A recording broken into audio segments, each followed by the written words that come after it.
بسم اللہ الرحمن الرحیم۔ نہج البلاغہ سے اقتباس، خطبہ نمبر 2۔ ترجمہ مفتی جعفر حسین۔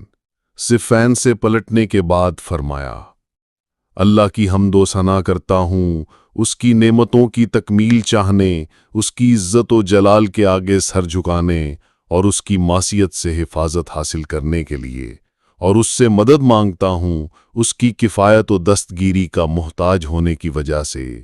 جسے وہ ہدایت کرے وہ گمراہ نہیں ہوتا، جسے وہ دشمن رکھے اسے کوئی ٹھکانہ نہیں ملتا، جس کا وہ کفیل ہو وہ کسی کا محتاج نہیں رہتا۔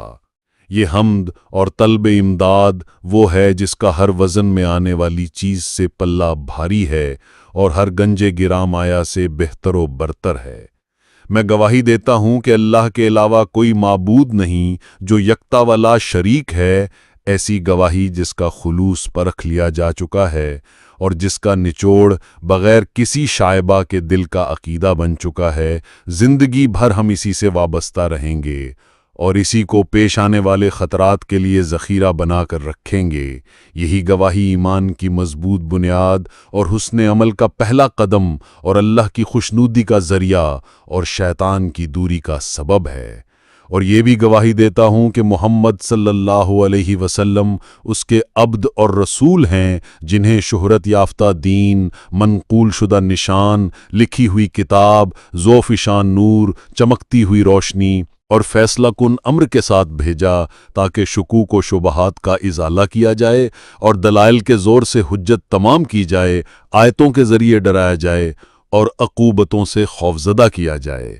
اس وقت حالت یہ تھی کہ لوگ ایسے فتنوں میں مبتلا تھے جہاں دین کے بندھن شکستہ، یقین کے ستون متزلزل، اصول مختلف اور حالات پر آگندہ تھے، نکلنے کی راہیں تنگ و تار تھیں، ہدایت گمنام اور ضلالت ہماگیر تھی، کھلے خزانوں اللہ کی مخالفت ہوتی تھی اور شیطان کو مدد دی جا رہی تھی۔ ایمان بے سہارا تھا، چنانچہ اس کے ستون گر گئے، اس کے نشان تک پہچاننے میں نہ آتے تھے، اس کے راستے مٹ مٹا گئے اور شاہراہیں اجڑ گئیں۔ وہ شیطان کے پیچھے لگ کر اس کی راہوں پر چلنے لگے تھے اور اس کے گھاٹ پر اتر پڑے تھے۔ انہی کی وجہ سے اس کے پھریرے ہر طرف لہرانے لگے تھے۔ ایسے فتنوں میں جو انہیں اپنے سموں سے روندتے اور اپنے کھروں سے کچلتے تھے اور اپنے پنجوں کے بل مضبوطی سے کھڑے ہوئے تھے، تو وہ لوگ ان میں حیران و سرگرداں، جاہل و فریب خوردہ تھے۔ ایک ایسے گھر میں جو خود اچھا مگر اس کے بسنے والے برے تھے، جہاں نیند کے بجائے بیداری اور سرمے کی جگہ آنسو تھے۔ اس سرزمین پر عالم کے منہ میں لغام تھی اور جاہل معزز و سرفراز تھا۔ اسی خطبے کا ایک حصہ جو اہل بیت نبی علیہم السلام سے متعلق ہے۔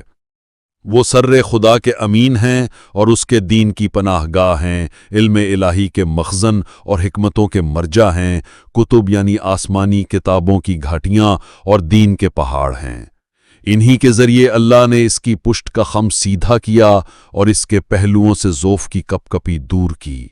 اسی خطبے کا ایک حصہ جو دوسروں سے متعلق ہے، انہوں نے فسق و فجور کی کاشت کی، غفلت و فریب کے پانی سے اسے سینچا اور اس سے ہلاکت کی جنس حاصل کی۔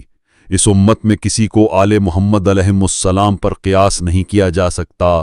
جن لوگوں پر ان کے احسانات ہمیشہ جاری رہے ہوں وہ ان کے برابر نہیں ہو سکتے۔ وہ دین کی بنیاد اور یقین کے ستون ہیں۔ آگے بڑھ جانے والے کو ان کی طرف پلٹ کر آنا ہے اور پیچھے رہ جانے والے کو ان سے آ کر ملنا ہے۔ حق ولایت کی خصوصیات انہی کے لیے ہیں اور انہی کے بارے میں پیغمبر صلی اللہ علیہ وسلم کی وصیت اور انہی کے لیے نبی صلی اللہ علیہ وسلم کی وراثت ہے۔ اب یہ وقت تو وہ ہے کہ حق اپنے اہل کی طرف پلٹ کر آیا اور اپنی صحیح جگہ پر منتقل ہو گیا۔